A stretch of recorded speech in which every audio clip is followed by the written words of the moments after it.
let's do a walkthrough real quick of a sliding gate. So I'm going to go over the motor. I'm going to go over the support posts, the welding, the solar panel on the top there, and really importantly, I'm going to go over the safety sensors and the framing, like the wood framing on the back. We're going to go over just some of the different components of this one in particular. Here's the back side of a sliding gate right here. This thing is solid. These 4x4 posts here are usually 4 to 5 feet deep is what we recommend, with a ton of concrete. I believe like 300 pounds is what we typically stick with. And we let it set for a day too, like it's before building on it. As you see there, here's the little latch on the back side. This is one way to do it, or sorry, not latch, keypad. So you can actually open it from the back side without a clicker or anything, right? And I'll open this gate up here in a bit. But yeah, there's a latch on the back side. You put your code in, you can open it up. I don't know his code, so this is a customer. So, oh, there's a car coming by here. But yeah, you can see there's the way we build it too. Little catch on the top there. And you got to program the motor as well so that it doesn't like hit the end here. On the track here, we always recommend doing the stainless steel. It doesn't rust as much. But if you want to see this thing opening, I'm teasing you a little bit. Here's the roller that we like to put in. And there's always different types of ways to build these things. We've built them differently before too, but we like to do the little L on top so that it holds everything in place. You could even put a whole another post on the outside if you wanted to, but the L is really good as long as the steel is good and the welds are real solid. And you can see here's the steel framing we like to do. Real nice thick steel. And we'll strip a 2x4 in half. In this case, a Western Red Cedar 2x4, and we metal tap it into the steel. That way the pickets have something to nail into. And you could metal tap all the pickets into the steel, but we prefer not to do that personally. All right, you want to see this thing open? Open sesame.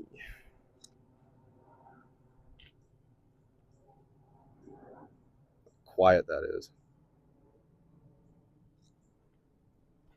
Let's check out the inside.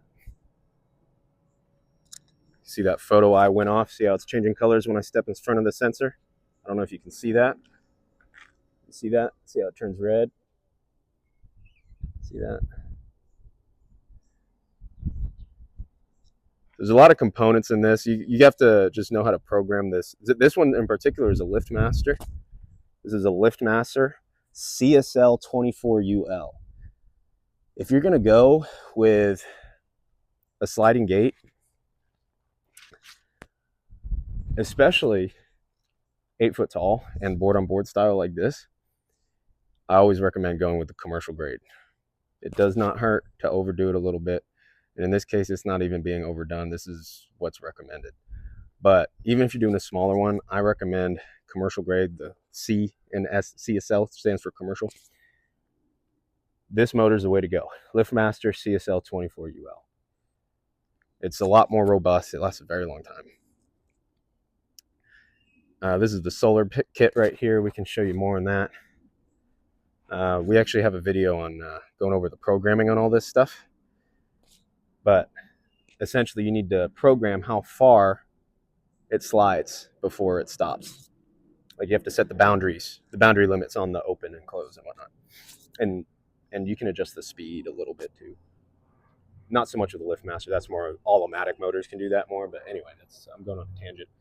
But you can see here, this is one really important part of the sliding gate is going to be these photo eyes, which I was showing you before. See these photo eyes? And a lot of people don't install these correctly or won't even install them at all. But it's probably one of the most important things to prevent you from, getting crushed by your sliding gate. So, yeah, these things can be very dangerous if not installed correctly. So you can see here's the other end of the photo eye. See that? So now another really important safety component on these things is this bumper, right? See that? This little bumper? Because what happens is if someone gets caught on it or something gets caught on like this while it's like opening, or somehow you get caught on the gate while it's opening, when you come towards the end here, if it hits this bumper, it stops. If this bumper's not here when that thing's opening, if someone's caught on it or something's caught on it, it's going to keep going, and that can be very, very, very dangerous. I mean, I don't know if you can see it on the camera because I've got this camera flipped in mirror mode, but there's a warning right here. See, moving gate can cause serious injury or death. Serious stuff. So just make sure whoever's installing your sliding gate for you has done a lot of them and they know what they're doing. But yeah, these things are amazing. They just open up the backyard like crazy. Like, so this customer of ours here, this homeowner, Milton, he had fence right here along the driveway, and it just closed in his backyard, and now it's just all opened up back here. You just see so much space now. Yeah, these sliding gates are pretty awesome. Let's see what else I can show you here. So you can see there's the chain right there. You can adjust the tightness, and this is a little piece of steel we install for the chain. You need a certain amount of spacing right here. You can see the roll right there. And this is what we custom weld for the this way. So some people like to put the motors on like a concrete pad. Typically what we do is we just weld a platform on here on the bottom, so it's lifted off the ground. This is one way to weld it if you want to see a little bit closer. See that? I don't know if you can see it.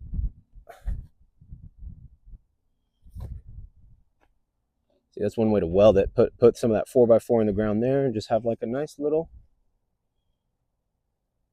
platform right there. I don't know if my camera work was very good, but then you can also see this.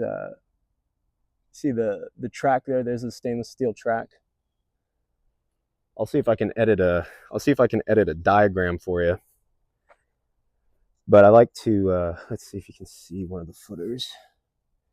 No, you can't. But essentially, we weld that onto a steel beam, and then we have little pieces of the steel beam sticking into the ground. We basically dig mini fence post holes.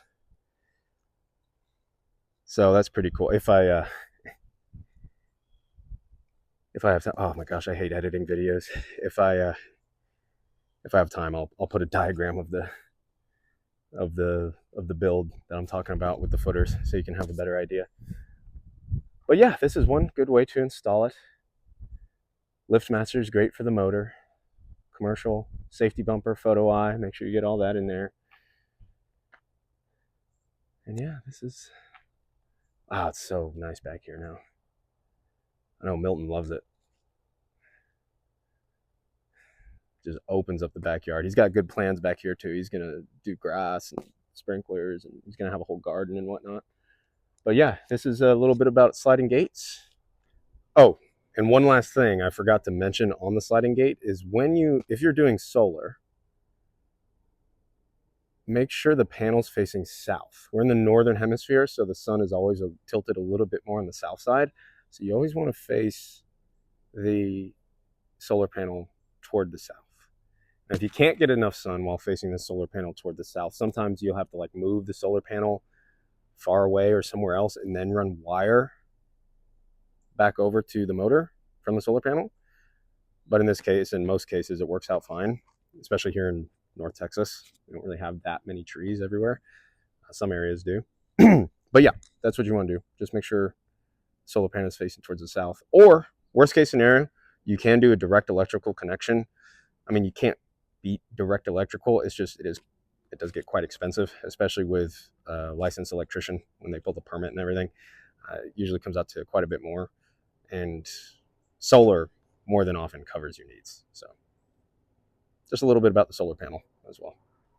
And one last thing that we do recommend on the sliding gates too is that you include walk gate. This way, like if you're opening it up, you know, this way you don't have to open up the entire slide gate every time you want to walk into the alley.